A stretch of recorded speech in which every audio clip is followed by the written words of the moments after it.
but I wanted the broader community to be clear about my position on issues of racial justice. So I'm going to expound on a little bit on that tonight. Because it does pain me to hear feedback from our PPS teachers and from members of Rosa Parks community, for instance. The lack of trust that underlines their words puts on display the evident work we still need to do to close that gulf between our collective words and actions on behalf of children of color.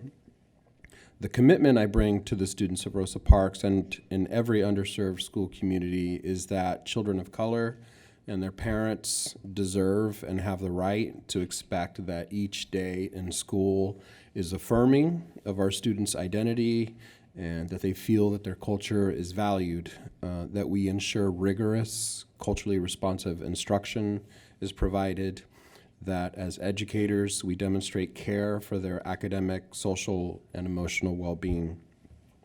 My commitment requires that students' needs are centered in the conversation. I commit that the proposals brought before the board are developed by leaders who share this viewpoint, who bring their relevant experience, and who work tirelessly to achieve these ideals. This is the culture that we are trying to build. Transformation work is complex and by definition involves real change. And there may not always be unanimous agreement. The opportunity we have is to build relational trust by demonstrating strategic actions and improved outcomes. And the opportunity to build trust exists by continuing to work together against many of the often larger forces working against us. Last week, I reported on the highlights of our district's celebration of African American culture. Our leaders, our students, we need to keep celebrating Black excellence in PPS all year round. It's important. And it's tough because Oregon and Portland have a unique history. This district has a mixed track record in being able to deliver an educational experience that produces equitable outcomes for students of color. It's an environment, and particularly at this moment in our country, where students of color continue to experience or be victim to hate incidents in our schools. These are eerie, painful reminders of the acts of racial terror of our past, and they're indicative of the racial injustice our students, families, and staff of color face today still. When we are confronted with addressing these acts of hate, I know that it is not representative of the talent and gifts of our students and educators of color. And there are many places where this excellence is evident and places where we're making progress. I want to affirm the strong leadership, and we've often highlighted them just in this past year, just to recall our memory of people like Mercedes Munoz, our teacher of the year in Oregon, Principal Chris Frazier, new community engagement team member Shanice Clark, Principal Curtis Wilson, Lincoln Assistant Principal James McGee, a key HR talent recruiter, Loretta Benjamin Samuels, Jeffrey McGee, Camille Idedebo, and many, many more.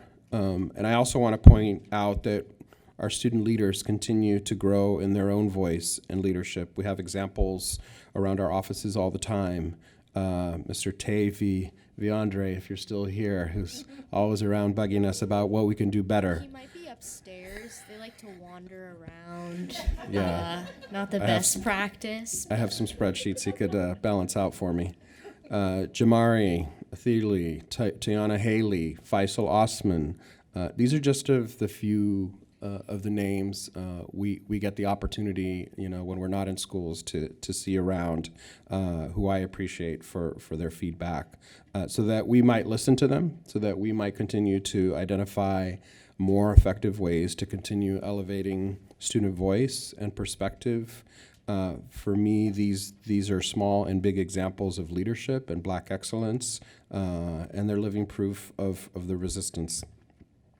The charge before us as the district's leaders, which we fully have embraced, is to reimagine a school system so that it serves every student, especially Black and Native kids, in a way that public education was never actually designed to accomplish. We've made much progress in a short amount of time to both set a foundation and begin to rebuild the system better designed to serve us. Yet I know that to improve, to transform, to innovate, to reimagine, and provide the best possible educational experience for students of color, we have to confront, we have to talk about the pain and suffering often caused by the system. A system that produces inequity and that to this day is the site of reproductions of terrible symbols of racial hate and terror. They happen here in Portland. As I talk to my colleagues embarked on similar work around the country, they face them too. We cannot get outside the shadow of the system unless we can integrate our ability to resist and create pockets of equity. We have to face our failures and commit to working together to build and create a system without oppression. Because as James Baldwin once said, one of my favorites, not everything that is faced can be changed, but nothing can be changed until it's faced. When we take both our potential and our failings, we arrive at the nexus of who we are. It's in that spirit that I want to urge us as a collective to face what is happening in our district and our community. Let me give you some current examples. Nooses continue to be found in our buildings. Graffiti with disturbing imagery and the N-word have been written on our walls. Our indigenous students are traumatized by images that glorify depictions of colonization. Our Asian students and their parents are being victimized by fear of xenophobia. There are concrete examples of every one of these just in the last week. How are we building our understanding in order to move forward? For the past 4 months, several leaders and teams throughout the district have engaged in deep racial equity and social justice professional development, partly to review the racial legacy of our country, but also to study the racist patterns that show up over and over again, and that are often entrenched in school systems across the United States. We know that we've inherited an institutionally racist system, and we're examining head-on ways in which culturally racist narratives and beliefs show up in policies, practices, and procedures, because they still do. And no matter what we are told, no matter how much we might wish it so, racism still very much exists. Institutional racism continues today to create barriers and hold people back. We must examine ourselves and our system every day to ensure that we are not part of the problem. Our hope is that this shared learning not only leads to concrete actions that make PPS a more racially equitable and social justice-oriented institution, and I would say, after a career of this, engaged in strong anti-racist teaching and leading, that we build a shared culture around learning and leading together. We aspire to partner with the greater community to build deep relationships of trust so that we are a more truly inclusive organization, one where we must embrace a collective effort to embrace our young people as partners in our decision-making, and one that shifts power so that voices and perspectives from communities and leaders of color participate in the work to close these pervasive disparities. One school, one leader, one parent, one board member, one classroom cannot do this alone. To become more hopeful, more committed to living in a complex world, we have to do this together. And we have to live the principle of being kind to one another while being critical about the system. For me, this is personal. As a Latino, the son of immigrants, a man of color, I've chosen to commit my life to this work. And I live in a community where the beneficiaries of our racist system call into question my commitment and moral courage to lead racial equity work. We can't address the trauma caused by a racist act when we point fingers. We can't find our hope or bolster our commitment to students when we only run to the fixes. We have to be in community with one another, with our students, our families, our educators, our culturally responsive partners, talking about the injustice and committing together to create a more just world, a more just school system.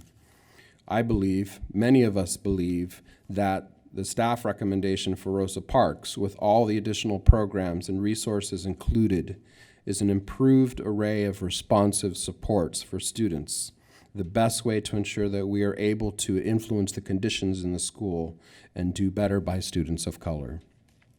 But I also know that people in the Rosa Parks community still do not feel heard.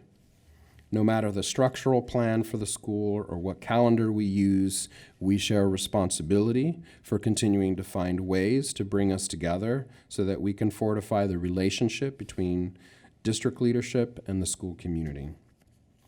Furthermore, tonight, the Board of Education is going to vote and consider our student investment account investment package, specifically the application. I'm proud of the work that our community and staff have done to prioritize and often center students of color in these investments. We know these investments will have the potential to accelerate achievement, and as we say in our community-driven vision, prepare our students to lead change and improve the world. This is not about a single conversation. It's about the broader transformation of a public institution. I'm committed to this work, and I know that you join me in that effort. Thank you for hearing my reflection tonight.